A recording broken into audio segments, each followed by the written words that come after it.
Welcome back to the Deep Dive. Today, we're diving into something pretty heavy, a Louisiana Court of Appeals document. In this case, State of Louisiana versus Michael Louding. This case is really fascinating. Yeah, it really gets into some complicated questions about, about our justice system, especially because, well, Louding was only 17 at the time of the crime. Okay, so 17 years old, and the court is trying to decide, can a teenager, can it be so set in their ways, I guess you could say, that a life sentence, Without parole. yeah, without parole is the only option? And it's a question that we as a society are kind of always grappling with, right? How do we deal with young offenders who commit serious crimes? So for our listeners today, our deep dive is really all about understanding how the court got to that decision, a life sentence for a 17-year-old. And to make it even more complicated, this is all happening after that Miller v. Alabama ruling from the Supreme Court back in 2012. Can you remind our listeners about that? Oh, absolutely. Miller v. Alabama, that was huge. It basically said you can't just automatically give someone under 18 life in prison without parole, even if they're convicted of murder. So it's not as simple as, murder equals life sentence when it comes to minors. Right, exactly. The courts now have to consider, well, they have to consider the kid's age, obviously, but also their background, any mitigating factors, things that might help explain why they did what they did. So not about excusing it, but understanding the why behind it. Exactly. It's about getting the full picture. Miller v. Alabama, it's all about recognizing that juveniles have, well, they have a different capacity for change, for rehabilitation, than adults do. So let's get into the specifics of this case, starting with the crime itself. We're in Baton Rouge, Louisiana, October 21st, 2009. A man named Terry Boyd is murdered, shot, and killed while he was inside a house. Shots fired from outside, through a window. Yeah, sounds like a scene from a movie, right? But it gets even more intense from there. Michael Louding confesses to the murder. And get this, he says he was hired to do it by the rapper Torrence Lil Boosie Hatch for $25,000. Whoa, hold on. So we're not talking about some random act of violence here. There's a motive, a whole other story going on. According to Louding, yeah. He claimed that Boyd had threatened Hatch, so this was a hit, basically, to, well, eliminate that threat. And that's not all, right?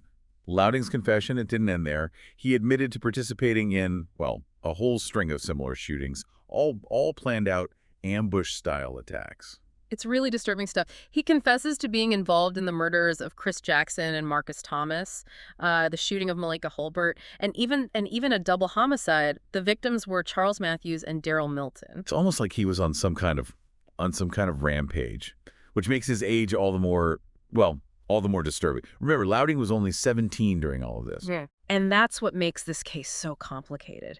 Because you have these horrific crimes, but he's still legally a child. So the big question for the court was, did his age, and any mitigating factors, did those outweigh the seriousness of the crimes?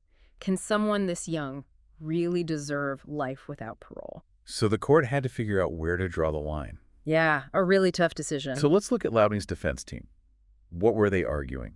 How were they trying to get a lighter sentence for him? Well, they really focused on Louding's childhood. It was rough, to say the least. Lots of poverty, exposure to violence, just a lot of really difficult stuff. So they were saying that environment, all those challenges, those things kind of push him down this path. Exactly. They were building a case that all of those external factors played a huge role in shaping his behavior, that he was a product of his environment in many ways.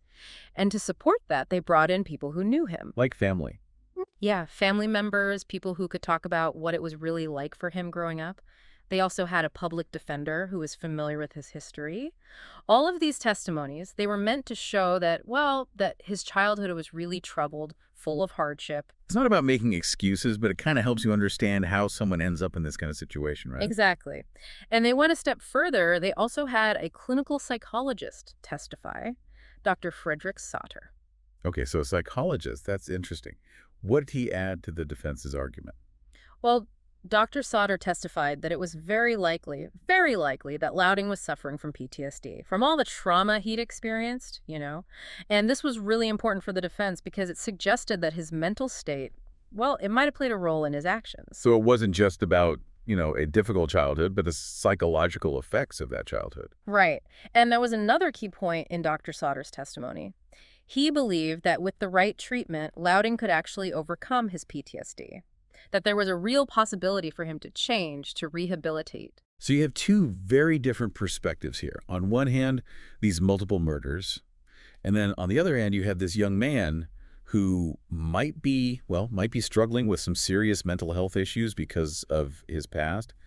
How does the court even begin to untangle all of this? Yeah, and they didn't take it lightly either. They actually held two separate sentencing hearings. They really wanted to consider all the evidence, all the testimonies before making their decision. Wow, two hearings. That's a lot. It sounds like they wanted to make sure they got it right. So what did they end up deciding? What swayed them? That's the big question, and well, that's what we're going to get into next, because even after all that, all those mitigating factors, the court ultimately decided to reaffirm the life sentence. Wait a minute. So two hearings, all that testimony, Yeah. and they still went with life in prison. It sounds like something must have really tipped the scales. You're right, there was another piece to this puzzle, and that's what we'll dive into next. Okay, so the court held not one but two sentencing hearings. Two.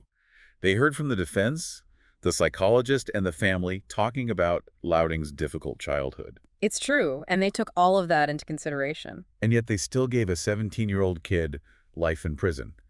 What was it about this case that made them decide that was the right call?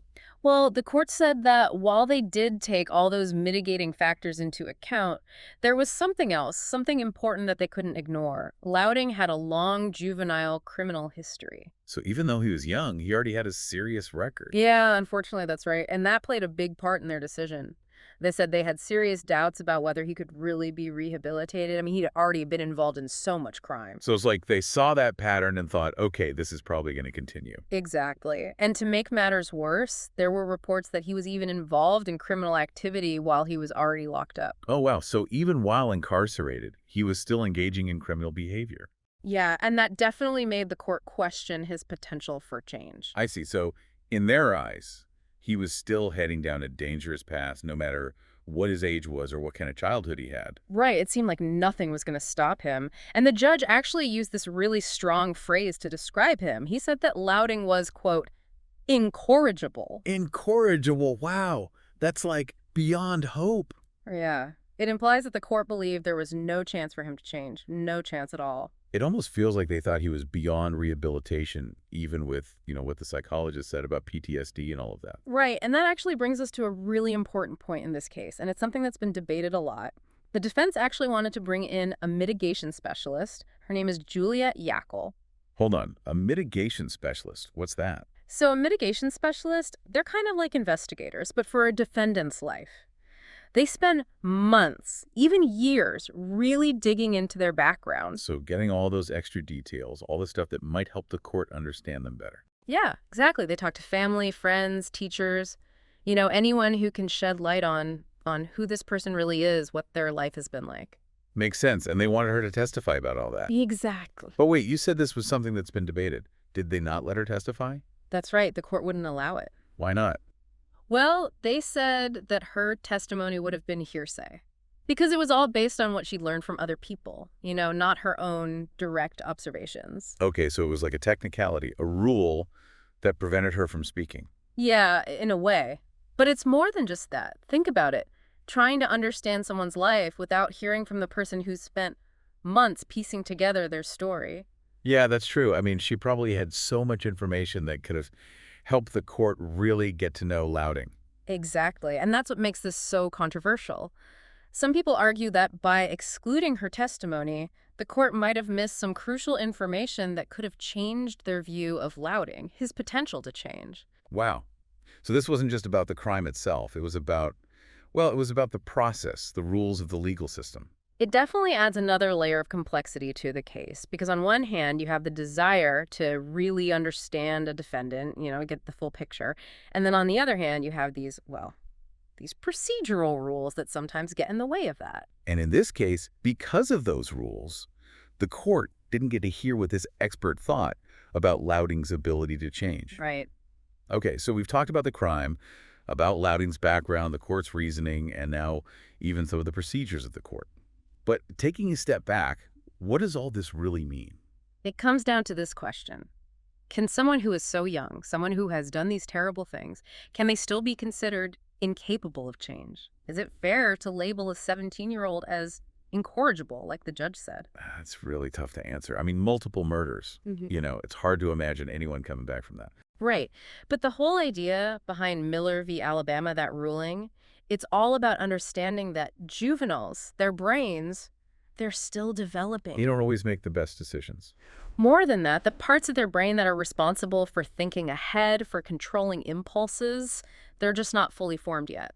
And there's a lot of scientific research to back this up. Okay, so you're saying that we have to consider those differences when we're sentencing young people who commit crimes. Yes, absolutely. We don't ignore the crime. It's still serious, but we can't just throw away the possibility that they might be able to change, especially when they're so young. So it's about looking at the whole picture, not just the crime itself. Exactly. And I think this case shows how challenging that can be, especially when you're dealing with a crime as serious as murder. There's this constant tension between wanting justice for the victims and recognizing the potential for young people to turn their lives around. When I think about this case, I keep coming back to that phrase, the worst of the worst. It's such a harsh label to put on anyone, let alone a 17-year-old. I agree. It's a powerful statement, and it really highlights the moral dilemma at the heart of this case. Where is the line between recognizing someone's past and holding them accountable for their actions? It's almost like there's a gray area here where it's hard to say what's right and wrong. Absolutely, and that's what makes this case so interesting to talk about. It forces us to confront these uncomfortable questions, not just about the law, but about ourselves, too. It makes you think about your own values, your own beliefs about justice and second chances. Yeah, it's definitely not a simple case, but these deep dives, they're all about exploring those complexities. And it's not just about Michael Outing, right? Yeah. This case raises some bigger questions about how we deal with juvenile crime, mental health, the purpose of our justice system, all of that. It shows how these issues, these huge systemic issues, how they play out in individual lives. And it challenges us to really think about the things that lead to crime in the first place. Things like poverty, trauma. Yeah. Thinking about Louding's tough upbringing, all the struggles he went through, it made me wonder, to what extent can we say that a difficult past excuses the choices we make as adults? Because we all have a past, right? Right. We've all been shaped by our experiences. That's a powerful question, and it's one that each of us has to wrestle with on a personal level, because it gets to the heart of personal responsibility and how we choose to respond to the challenges that life throws our way. Yeah, it feels like we're trying to balance those things all the time. Like, Right. how much do our experiences excuse our actions? How much are we responsible for? It's a question that doesn't really have a simple answer. Every situation is different. Every person's life is different. Right. And I think that's part of what makes these deep dives so interesting. They're not about finding the right answer all the time. It's about asking those difficult questions, having these conversations. Exactly. And maybe even changing our minds along the way, or at least seeing things from a new perspective. I think this case really shows that. Because on one hand, you have this young man who committed some truly horrific crimes. But on the other hand, you have this really troubled past, this difficult childhood that might have played a role in his actions. And that's the challenge, right? How do you balance those two things? How do you hold someone accountable for their actions while also recognizing the factors that might have contributed to them? Yeah, and this case also made me think about our justice system as a whole. It makes you wonder if our focus is more on punishment or rehabilitation. That's a big question, and it's one that every society has to grapple with, because we want to believe that people can change, that second chances are possible, but at the same time, there are victims, and those victims deserve justice, too. And that's what makes these cases so complicated. It's not just about the legal arguments, It's about our values, our beliefs about right and wrong, and how we choose to deal with those who break the law. This whole case, it wasn't just about Michael Outing. It was about all of us as a society and how we deal with really complex issues. Juvenile crime, mental health. It was about figuring out where justice really lies. Absolutely. And like you said, there aren't always easy answers, but that doesn't mean we stop asking the questions. Right. I think that's the biggest takeaway from this deep dive, There's always more to learn, always more to think about. And it's okay to not have all the answers. But what's important is that we keep having these conversations. We keep challenging ourselves to look at things from different angles. I couldn't agree more. These deep dives, they're all about digging deeper, exploring those complexities. Exactly. And that's what makes them so rewarding, even when the topics are tough. So to all our listeners, thank you for joining us for another deep dive. Until next time, keep learning, keep exploring, and we'll see you soon.